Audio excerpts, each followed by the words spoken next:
Encontro com a mulher samaritana. Certa vez, eu saí da Judéia e fui outra vez para Galiléia, mas achei necessário passar por Samaria. Fui a uma cidadezinha chamada Sicar, junto da herança que Jacó havia dado ao seu filho José. Eu estava muito cansado da caminhada, porque já era o sol de meio-dia. Me assentei junto de uma fonte de água para descansar um pouco.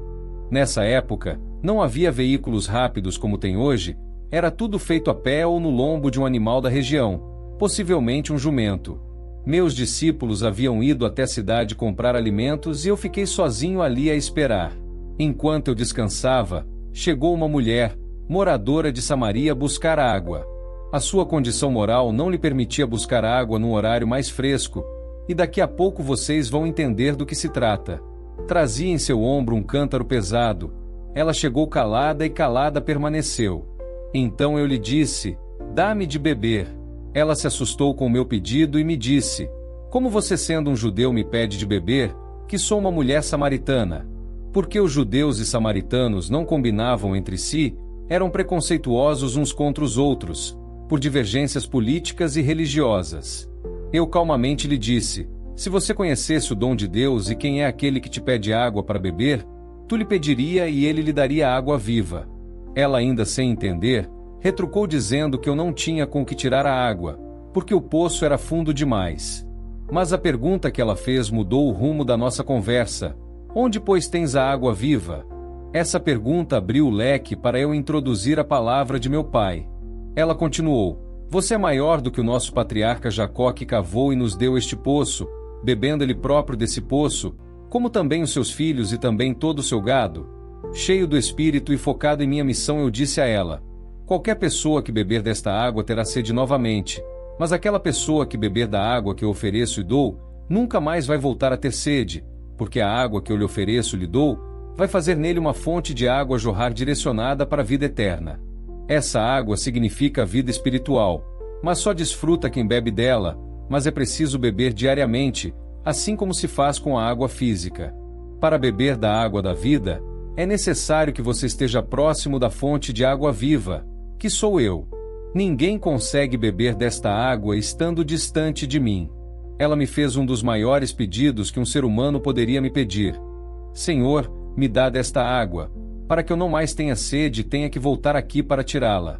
Como é gostoso ver sede no coração das pessoas.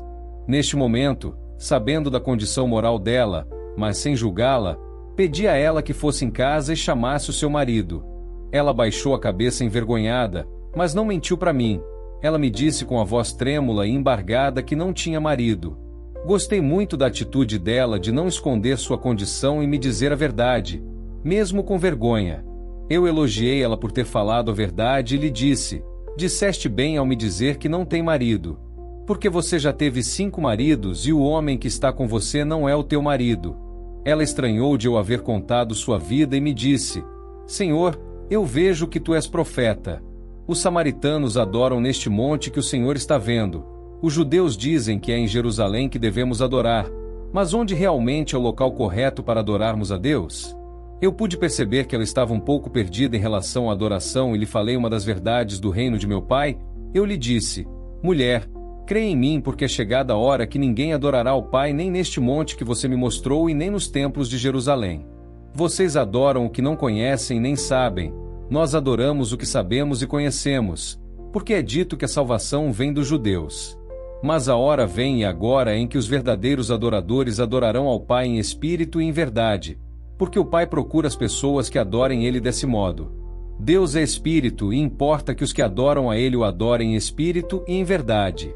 Ela me perguntou: "Como assim?" Então lhe respondi: "O nível de adoração ao Pai é espiritual. Devemos comparecer diante de Deus com total sinceridade, numa disposição de ânimo dirigida pela vida e atividade do Espírito de Deus. E a adoração deve ser prestada na verdade do Pai que se revela no Filho e se recebe mediante a ação do Espírito." Ela me disse: "Eu sei que o Messias, que se chama o Cristo, vem, e quando ele vier nos anunciará tudo." Então eu me revelei a ela: "Eu sou o Cristo, eu que falo com você, sou o tão aguardado Messias." Meus discípulos chegaram e ficaram admirados por eu falar com a samaritana. Mas nenhum deles abriu a boca para questionar o porquê da minha conversa com ela. Ficaram admirados pelo fato dela ter deixado o cântaro e sair correndo para a cidade.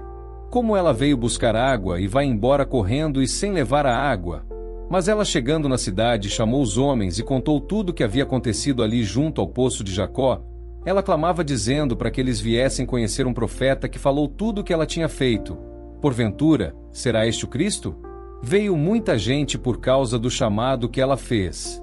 Ela, que tivera uma vida envergonhada, agora falava meu nome no meio onde ela estava envergonhada. Este é o poder da palavra de meu Pai, transformar vidas e histórias. Meus discípulos chegaram trazendo o alimento que foram comprar e me pediram para comer. Eu respondi que eu tinha uma comida para comer e que eles não conheciam ainda. Eles olharam uns para os outros e se perguntaram se a mulher ou alguém lhe havia trazido comida. Sabendo do que se tratava, eu lhes disse: a minha comida é fazer a vontade daquele que me enviou e realizar a sua obra. É isso que me dá forças, que me dá energia, saber que estou fazendo a vontade do meu Pai. Vocês não falam que ainda faltam 4 meses para a colheita? Pois eu falo que, se vocês olharem bem direitinho, vão ver que os campos já estão prontos para a colheita. As almas estão sedentas para saírem dos campos áridos e irem para os celeiros de meu Pai. Uns foram na frente semeando, e vocês agora vão colhendo.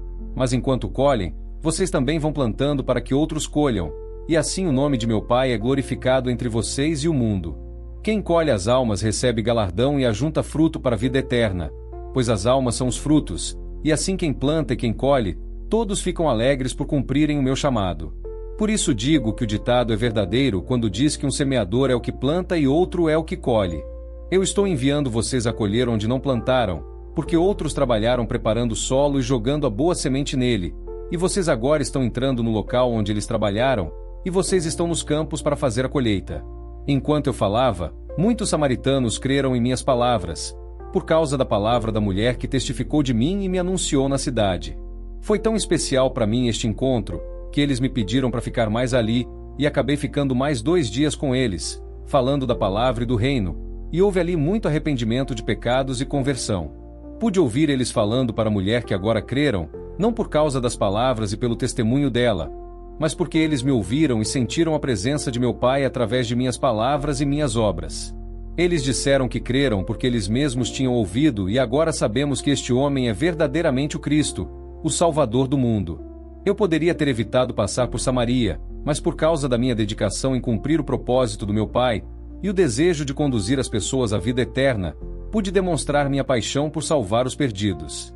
Esta missão era mais importante para mim do que comida e bebida. Se você olhar bem, ao seu redor está repleto de pessoas que precisam de vir até mim, mas sozinhas não conseguem, não têm forças.